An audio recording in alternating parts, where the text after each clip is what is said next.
इस कहानी की शुरुआत होते ही हमें दो बच्चों को शीशे के पास खेलते हुए दिखाया जाता है, लेकिन वो इस बात से पूरी तरह से अनजान थे कि शीशे के दूसरी तरफ से कुछ अजीब से दिखने वाले लोग गुजर रहे हैं। दरअसल दोस्तों, ये एक ऐसा वक्त है जब दुनिया में ज़ोंबी वायरस फैल गया है और ये दोनों भाई बहन पिछले 6 साल से इस बंगले में इस तरह से रह रहे हैं। हालांकि ये दोनों बच्चे जिन खतरों का सामना यहाँ करते हैं वो वाकई में खौफनाक हैं। इसके बाद हमें कुछ वक्त पहले का सीन दिखाया जाता है जहाँ पर एक कपल अपनी गाड़ी लेकर इस घर के बाहर आता है। अब इनमें जो छोटा लड़का जिम होता है वो अपने खिलौने वाली गन लेकर बाहर आया। वो जिम से उसके पेरेंट्स के बारे में पता करता है, लेकिन जिम इस बारे में उसे कोई जवाब नहीं देता। खैर, अब रात हो जाती है और जिम अपने घर के सभी खिड़की दरवाजों को अच्छे से बंद कर देता है और रात में हम इनके घर के बाहर खड़े हुए कुछ खतरनाक ज़ोंबीज़ को देख पाते हैं। खैर, अब किसी तरह से ये रात तो बीत जाती है और सुबह में जिम अपनी उस बंदूक की मैगजीन को फिर से लोड करने लगा, जिससे ये बात तो क्लियर हो जाती है कि ये बंदूक कोई खिलौना नहीं है। खैर, अब इसके बाद ये दोनों भाई बहन बाहर खेलने निकल आए, लेकिन तभी वो कपल जो कि कल यहाँ आए थे वो एक बार फिर से यहाँ आ गए और इस बार स्ट्रिक्टली उनसे पूछते हैं कि बताओ तुम्हारे पेरेंट्स कहाँ पर हैं। हालांकि जिम उनसे झूठ बोलता है कि वो मार्केट में सामान लेने गए हैं, लेकिन ये दो बड़े लोग थे, इन्हें बेवकूफ बनाना इतना आसान तो नहीं था। जो औरत थी वो हंसते हुए कहती है कि अच्छा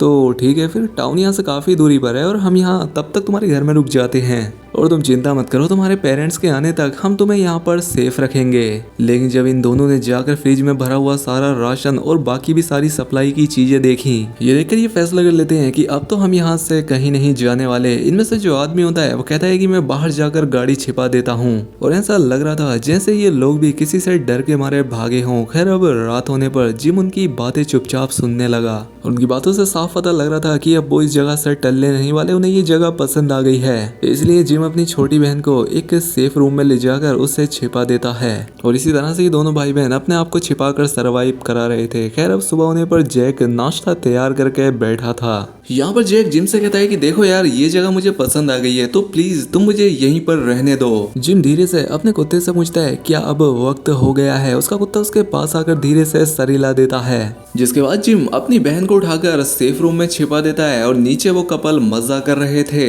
इन्हें जरा भी अंदाजा नहीं था कि ये लोग किस मुसीबत में पड़ने वाले हैं। इसके बाद लड़की बाथरूम जाने के लिए उठी, तभी उसने गिलास के बाहर कुछ अजीब से इंसानों को खड़े हुए देखा और ये देखकर उसने जल्दी से लाइट बंद कर दी, ये सोचकर कि अब वो अंदर नहीं देख पाएंगे। लेकिन तभी कमरे का एक दरवाजा पीछे से खुलता है। अब जैक को गड़बड़ लगने पर वो जल्दी से अपनी बंदूक लेकर आ जाता है और जो वो सामने देखता है उसकी रूह कांप जाती है। उसकी जो गर्लफ्रेंड थी वो खून में लथपथ जमीन पर पड़ी थी, जिसके बाद उस लड़के पर भी किसी ने हमला करके खत्म कर दिया और इनकी कहानी यहीं एंड। अगली सुबह जिम और उसकी बहन हर रोज की तरह बाहर खेल रहे थे जैसे कि कुछ हुआ ही ना हो। यानी कि ये उनके लिए पहली बार नहीं था कि किसी इंसान ने उनके घर में घुसने की कोशिश की है। इसके बाद हम एक बड़े बालों वाले आदमी को देख पाते हैं जो कि बर्फ में बिछे हुए कुछ ट्रैप्स को देख रहा था और वो उनका पीछा करते हुए उस बंगले तक पहुंच जाता है। तभी एक छोटी बच्ची उसके सामने आ गई। इससे पहले वो आदमी कुछ समझ पाता तभी उसके गले पर कुछ आकर लगता है। दरअसल उसे बेहोशी की सुई लगा दी थी और ये कारनामा इन्हीं दो नमूनों का था। जब उस आदमी को होश आता है तो जिम उस पर अपनी बंदूक ताने हुए खड़ा था और वो आदमी बताता है कि मेरा नाम अदान है, मैं स्पेशल फोर्स का एक सैनिक हूँ जो कि अपनी वाइफ को ढूंढते हुए उत्तर की तरफ जा रहा हूँ। जिम थोड़ा हैरान होता है क्योंकि उसे ये आदमी अलग लगता है, क्योंकि अदान ने न उनसे खाना और न कोई दवाई मांगी, इसलिए वो अपनी गन वापस मांगता है। लेकिन जिम ने उससे शर्त रखी कि ठीक है, लेकिन अगर तुम हमारे बंगले में बिजली चालू कर दो मैं तुम्हें तुम्हारी गन वापस कर दूंगा। जिस पर अदान उससे क्वेश्चन करता है कि तुम्हारे पेरेंट्स कहाँ पर हैं, जिस पर जिम इस बार झूठ नहीं बोलता। वो कहता है कि मेरे फादर एक साइंटिस्ट थे जो कि काफी वक्त से लापता हैं और मेरी माँ एक खुफिया एजेंसी की एजेंट जो कुछ दिन पहले एक मिशन पर गई थी। तभी यहाँ पर एक ज़ोंबी चलता हुआ आ जाता है, जिसे देखकर अदान एक सेकंड की भी देरी नहीं करता। वो एक रोड लेकर बाहर चला जाता है और ज़ोंबी को खत्म कर दिया। लेकिन अदान जब खून से सना हुआ वापस लौटा तो जिम उस पर चिल्लाता है कि ये क्या किया तुमने, इसे मार क्यों दिया, ये ग्लास बुलेट प्रूफ हैं, यहाँ कितने भी ज़ोंबी क्यों ना आ जाएं ये शीशे नहीं तोड़ सकते। और अदान को इन दोनों भाई बहन की ये बात सुनकर इन पर ख्याल आ जाता है, जिसके बाद वो खुद ही ट्रेडमिल पर चढ़कर हाथों से बिजली बनाने का फैसला करता है। वो पूरी रात इस पर इतना दौड़ता है कि बुरी तरह से थक गया। जिसके बाद जिम की बहन उसके पास आ जाती है और चारों तरफ घूमकर उससे कहती है थोड़ा नहा लो, बड़ी बदबू आ रही है तुमसे। जिसके बाद अदान बाथरूम जाकर जल्दी से नहा लेता है। और अब यहाँ पर जिम की बहन की अदान से अच्छी खासी दोस्ती हो जाती है। वहीं जिम घर से बाहर टहलने के लिए निकला हुआ था, क्योंकि वो और उसकी बहन अपने आसपास बिछाए ट्रैप की हर रोज जांच किया करते थे। यही उनका जिंदा रहने का तरीका था। और इस बार भी एक फड़फड़ाता हुआ ज़ोंबी इनके जाल में फंस गया था। वहीं दूसरी तरफ आदान नाश्ता करके उस जगह पर पहुंच जाता है जहां जिम की मोम काम किया करती थी। टेबल पर कुछ तस्वीरें और एक कार की चाबी थी। वो चाबी को लेकर जल्दी से कार में पहुंचा, लेकिन अफसोस गाड़ी खराब पड़ी थी। तभी एक कमरा उसकी नजर में आया। उसे लगा कि शायद ये कोई टूल रूम होगा, इसलिए वो उसे देखने जाने लगा। लेकिन जिम ने जोर से उससे चीख कर कहा कि रुको, दरवाजा मत खोलना। खैर अब एक दिन से ज्यादा का वक्त इन लोगों को अदान के साथ हो गया था, तो ये भी समझ गए थे कि वो कोई बुरा इंसान नहीं है। अब वो सोते हुए सेफ हाउस में भी नहीं जाते थे, लेकिन न जाने क्यों जिम ने सोते वक्त अपने आप को हथकड़ी से बांध लिया। सुबह अदान की आंख किसी के पैरों से उठती है और जब उठकर देखा तो पाया कि जिम बाहर गश्त पर गया हुआ है। वो उसी पुराने टैप की तरफ जाता है जहाँ कल ज़ोंबी फंसा था। इसने अभी तक उसे हटाया नहीं था। अब इतने में ही पीछे से अदान भी आ जाता है और उसे लगता है कि ट्रैप में फंसा वो ज़ोंबी शायद जिम की माँ है और वो उसे इसे तकलीफ से आज़ाद करने ही वाला था, लेकिन जिम ने उस पर गन तान कर उसे रोक दिया। अब अदान गुस्से में वापस लौट आता है और उसे टूल रूम को खोल देता है, जिसे खोलने से जिम ने इसे मना किया था। अंदर एक पुराना सा बिस्तर हो रखा था और दीवार पर नाखूनों के निशान। उसे समझते देर नहीं लगी कि यहाँ पर किसी ज़ोंबी को बंदी बनाकर रखा गया होगा। ये देखकर उसका दिमाग थोड़ा शक में चला गया। तभी उसे बाहर से किसी कार की आवाज़ सुनाई देती है। यहाँ पर कुछ नए सर्वाइवर्स आए हुए थे, लेकिन उनके हाव भाव ठीक नहीं थे। इनके हाथ में हथियार थे और बंगले के चारों ओर घूम रहे थे। अब क्योंकि अदान के पास तो कोई हथियार नहीं था, तो वो कुछ कर भी नहीं पाया। वहीं जिम पहाड़ से लौट रहा था और उसने अपनी आंखों से ये सब देखा। दूसरी मंजिल पर जिम की बहन खड़ी थी और वो हाथ हिलाकर इशारा कर रही थी। और जैसे ही ये लोग उसकी तरफ बढ़ने लगे और ये देखकर जिम भी खुश होता है। अब बाकी सबको लगता है कि सभी घर की खिड़कियां दरवाजे बंद हैं, तो इसलिए वो अपनी गाड़ी में बैठकर वापस लौट जाते हैं। और अब ये सब देखने के बाद जिम को अदान पर पूरा भरोसा हो गया था। ये उसका हथियार भी उसे लौटा देता है। अब अदान को लगने लगता है कि अब मेरे जाने का वक्त आ गया है, लेकिन उसे थोड़ी घबराहट महसूस हो रही थी और रात होने पर उसे उसकी वाइफ भी दिखाई दी। और अब इसीलिए सुबह में अदान एक फैसला करता है, जो कि ये होता है कि अब वो अपनी वाइफ को ढूंढने इन दोनों भाई बहन को साथ लेकर ही निकलेगा।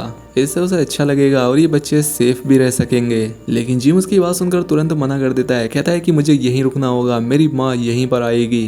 तभी यहाँ पर शोर सुनाई देने लगता है। कल जो लुटेरे यहाँ से भाग गए थे, अब वो और आदमियों को लेकर लौटे थे और वो बाहर खड़ी जिम की बहन को पकड़ लेते हैं। अब इन दोनों ग्रुप्स में लड़ाई होने ही वाली थी कि तभी कुछ दूरी से गोलियों की आवाज आती है और दो लुटेरे वहीं पर शूट कर दिए गए। आदान जल्दी से आगे जाकर जिम की बहन को बचा लेता है और ये गोली चलाने वाली और कोई नहीं बल्कि जिम की मोम थी, जो कि एक सीक्रेट एजेंट थी। लेकिन इस बीच आदान के सीने में भी गोली लग चुकी थी, जिसके बाद वो जमीन पर गिर जाता है और काफी दिनों के बाद होश आने पर वो खुद को एक बेड पर पाता है। उसका जख्म भर चुका था, लेकिन वो रस्सी से बंधा हुआ था। आदान जब धीरे से घर के अंदर जाता है तो जिम की मोम लीना उसे सब कुछ बताने लगी। वो बताती है कि जिन लोगों को भी ये इन्फेक्शन हो जाता है वो अपना मानसिक संतुलन खो बैठते हैं और इसके बाद उनमें तलब रहती है सिर्फ खाने की, खून की। लेकिन इन लोगों के बीच कुछ खास तरह के इन्फेक्टेड भी होते हैं। उनका दिमाग पूरी तरह से नॉर्मल होता है, साथ ही उन्हें ज़ोंबीज़ वाली पावर्स भी मिल जाती हैं। वो किसी भी चोट या बीमारी से बहुत ही जल्द ठीक हो जाते हैं। लेकिन उनमें एक कमी भी होती है, अगर उन्हें गहरी चोट लगे या उन पर कोई हमला हो तो वो फिर से पागल हो जाते हैं। इसके बाद वो बाकी ज़ोंबियों जैसा ही रिएक्ट करते हैं और अदान ये बात सुनकर हैरान रह गया। वो कहता है कि क्या मैं भी उस तरह का बन गया हूँ? लीना ने हाँ में सिर हिलाया, क्योंकि जिस दिन तुम्हें गोली लगी थी तुम्हें उस दिन ही मर जाना चाहिए था, लेकिन तुम एक दिन के लिए पागल हो गए और अगले दिन ठीक हो गए थे। ये बात सुनकर अदान काफी हैरान हो जाता है। लेकिन लीना आगे एक और बात बताती है कि मेरा बेटा जिम भी तुम्हारी ही तरह एक खास तरह का ज़ोंबी है। दरअसल मूवी की शुरुआत में वो जो कपल मारे गए थे उन्हें जिम ने ही मारा था, क्योंकि वो अपने आप को कभी भी क्रेजी मोड में ट्रांसफॉर्म कर सकता था। और दोस्तों यही वजह थी कि जिम हर रात सोने से पहले खुद को हथकड़ी बांधा करता था। आदान लीना से पूछता है कि क्या क्रेजी मोड का पता पहले से ही पता नहीं लग सकता, जिस पर लीना बताती है कि जिम का जो कुत्ता है वो एक खास ट्रेनिंग से गुजरा है। वो जिम की बॉडी से निकलने वाली स्मेल से समझ जाता है कि कब वो क्रेजी ज़ोंबी बनने वाला है। इसके बाद आदान लीना को उस रूम में ले जाता है जहाँ पर दीवारें नाखूनों से खुरची हुई थी पता लगा कि यहाँ पर जिम को उसके क्रेजी मोड के दौरान बंद किया जाता था और इसी दौरान इन्हें बहुत सारी कारों की आवाजें आती हैं। यहाँ पर एक मिलिट्री वाला अपने कुछ लोगों के साथ आता है और ये लीना को पहले से जानता था। दरअसल इसकी बेटी एक लड़के को लेकर भाग गई थी, जिसके चलते ये काफी परेशान था और उसे ढूंढने के लिए ही ये निकला था। लीना उससे कहती है कि चिंता मत करो, अगर वो मुझे दिखेगी तो मैं आपको जरूर बताऊंगी। जिसके बाद वो आदमी अपनी टीम को लेकर यहाँ से चला गया। आधान रात में लीना से पूछ लेता है कि आखिर ये बंगला किसने बनाया, जिस पर वो बताती है कि नेशनल सिक्योरिटी ब्यूरो को पहले से पता था कि एक ज़ोंबी वायरस फैलने वाला है, इसलिए देश भर के सुनसान इलाकों में ऐसे ही कई सारे घर बनाकर पहले ही तैयार कर दिए गए और ये घर बहुत ही ज्यादा हाईली सिक्योरिटी के साथ बनाए गए। आदान को उसकी बात सुनकर बहुत गुस्सा आता है। वो कहता है कि तुम्हें ये जानकारी नॉर्मल लोगों को भी पहले ही बता देनी चाहिए थी, शायद इससे बहुत सारे मासूम लोगों की जान बच सकती थी। लेकिन लीना भी बेचारी मुस्कुराकर अपना सिर हिला देती है। दरअसल जिम और उसकी बहन को पैदा होने के साथ ही दिल की बीमारी थी और उनके फादर एक बायो साइंटिस्ट थे और उन्होंने ही इस ज़ोंबी वायरस की खोज की थी। जब उन्हें ये पता लगा कि उनका बेटा 3 साल से ज्यादा नहीं जी पाएगा तो उन्होंने एक डरावना फैसला लिया। उन्होंने ज़ोंबी वायरस को जिम के शरीर में इंजेक्ट कर दिया,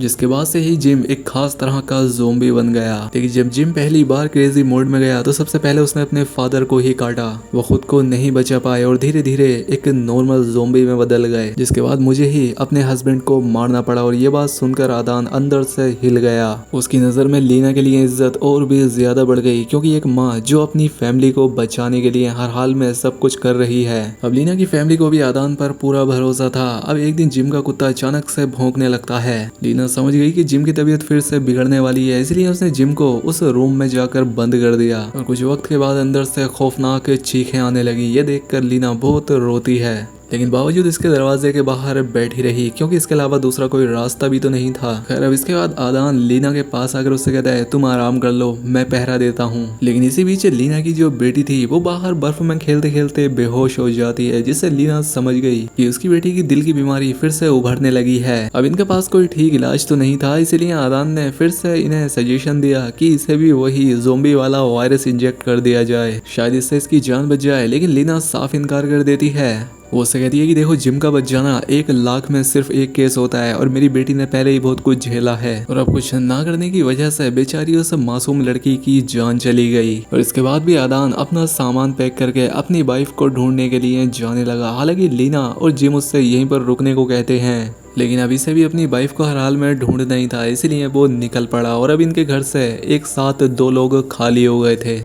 वहीं दूसरी तरफ उस आर्मी वाले आदमी और उसके साथियों ने जैक ने जो कार छिपाई थी उसे ढूंढ लिया। दरअसल जैक ही वो आदमी था जो कि इस आदमी की बेटी को भगा कर लाया था, जो लड़की हमें मूवी की शुरुआत में दिखी थी।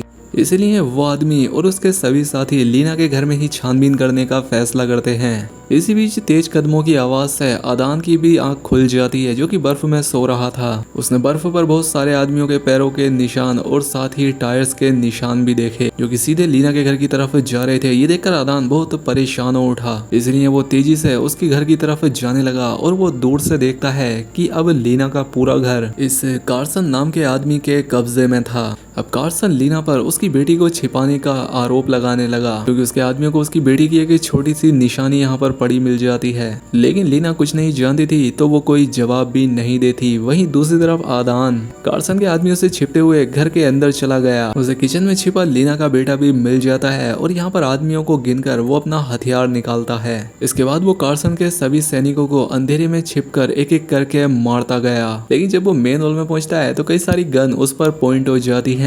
लेकिन आदान की अगली चाल सभी को हैरान कर देती है। वो अपने ही गले पर चाकू चला देता है। आसपास खड़े सभी लोग हैरान हो जाते हैं कि अबे क्या कर रहा है ये, लेकिन लीना जानती थी कि उसने क्या किया है। वो अपने बेटे जिम को लेकर चुपचाप यहाँ से निकल जाती है, जिसके बाद आदान एक खूंखार दैत्य में बदल जाता है। अब उसमें बेइंतहा ताकत आ गई थी और एक एक करके वो कार्सन के सभी आदमियों को खत्म कर देता है। लेकिन इस बार लीना ने उसे पहले से ही बांध कर नहीं रखा था, तो अपने बेटे को लेकर वो यहाँ से भागने लगी। लेकिन आदान की तेज दहाड़ बाकी के सारे ज़ोंबी तजवीज़ को अपनी ओर खींच लाती है। और अगली सुबह जब अदान को होश आता है तो बंगले के चारों तरफ काफी तबाही मची हुई थी। उसे टेबल पर लीना का लिखा हुआ एक मैसेज मिलता है जिसमें लिखा था कि हम दोनों उत्तर की ओर जा रहे हैं और किस्मत ने चाहा तो हम वहां पर जरूर मिलेंगे। इसके बाद अदान मुस्कुराते हुए जिम की बहन की सबसे प्यारी गुड़िया उठाता है और इसके बाद वो भी उत्तर की तरफ चल दिया। तो दोस्तों कैसी लगी आपको इस फिल्म की कहानी हमें कमेंट करके जरूर बताएं। चैनल पर पहली बार आए हैं तो सब्सक्राइब भी कर लें। मिलते हैं ऐसी ही अगली शानदार वीडियो में।